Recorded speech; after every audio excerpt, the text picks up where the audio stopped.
Écoutez-moi très bien. Tout ce qui t'arrive le matin a été travaillé la nuit. Toute attaque que tu dois subir, ça se passe dans la nuit. Regardez-moi très bien. Tout ce qu'on va faire contre vous se prépare la nuit. Toute attaque qu'ils vont amener contre toi. Le matin, c'est les flèches qui volent, mais c'est la nuit, ça a été préparé. Et la nuit, c'est les terreurs de la nuit. Enfant de Dieu, béni de Dieu, il y a une révélation dans la nuit. Il y a une révélation dans la nuit. Donc quand j'ai dit il est 2 heures, il est 3 heures, c'est-à-dire ceux-là qui sont en train de préparer le coup de samedi matin à midi, à 10 heures. Nous, on les met KO la nuit là.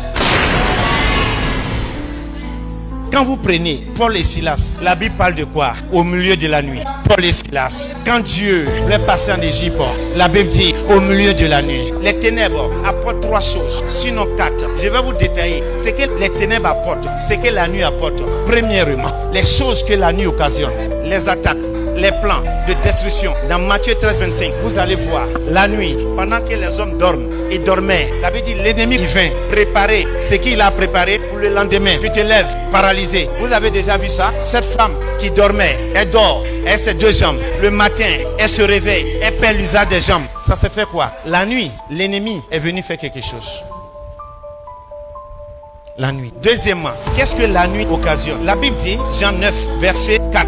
Il faut que je fasse tandis qu'il joue les œuvres de celui qui m'a envoyé.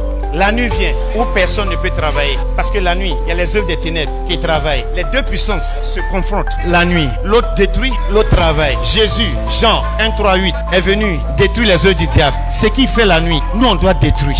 Voilà pourquoi il est dit, veillez et priez. Qu'est-ce que la nuit apporte? Qu'est-ce que la nuit occasionne? La nuit occasionne le sommeil. C'est pour cela que j'ai dit ici, la paresse chemine aussi facilement que la pauvreté la rattrape. Quand il y a le sommeil, écoutez-moi très bien, quand il y a le sommeil, tu perds ton onction. C'est dans le sommeil, Samson a perdu son onction. C'est dans le sommeil, beaucoup sont devenus pauvres.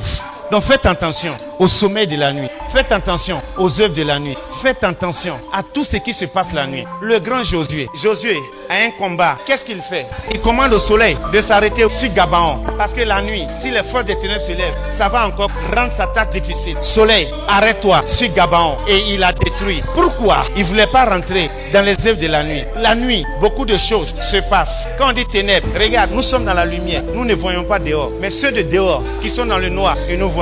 Ils peuvent faire des choses, on ne voit pas. Nous sommes dans la lumière. Tout ce que nous faisons, eux ils voient. Mais nous on ne voit pas. Ce qu'on va faire ici, ça va tout détruire.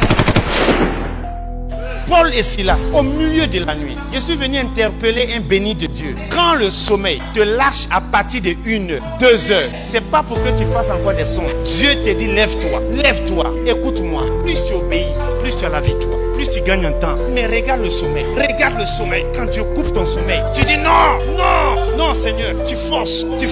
Quand tu forces, il y a des attaques, cauchemars, viande, flèches, bouteilles, parce que tu as désobéi. Mais quand tu obéis, en 10 minutes, 15 minutes, tu te prives de 15 minutes. C'est que le Saint-Esprit va avec toi. Tu es en train de détruire les plans de la semaine, du mois et de l'année. Avec une seule obéissance, la nuit là, tu vas détruire des œuvres. Il y a une puissance dans les mystères de la prière de la nuit. Il y a une puissance. Comment au milieu de la nuit, Dieu peut libérer l'onction de la prière de la louange sur Paul et Silas. En tel enseigne que les nuits tombent, les chaînes tombent. C'était la nuit. Jusqu'à le geôlier, le garde pénitentiaire, il a commencé à fuir.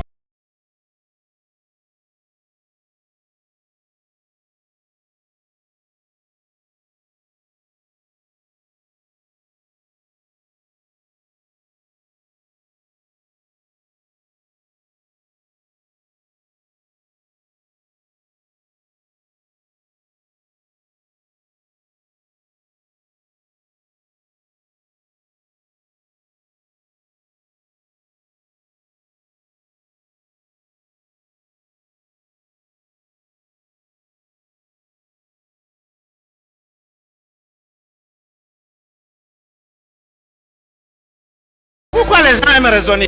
Pourquoi ils aiment raisonner? Faites les actes prophétiques, c'est biblique. Faites des actes prophétiques selon que l'esprit vous conduit. Posez des actes prophétiques. Ça marche.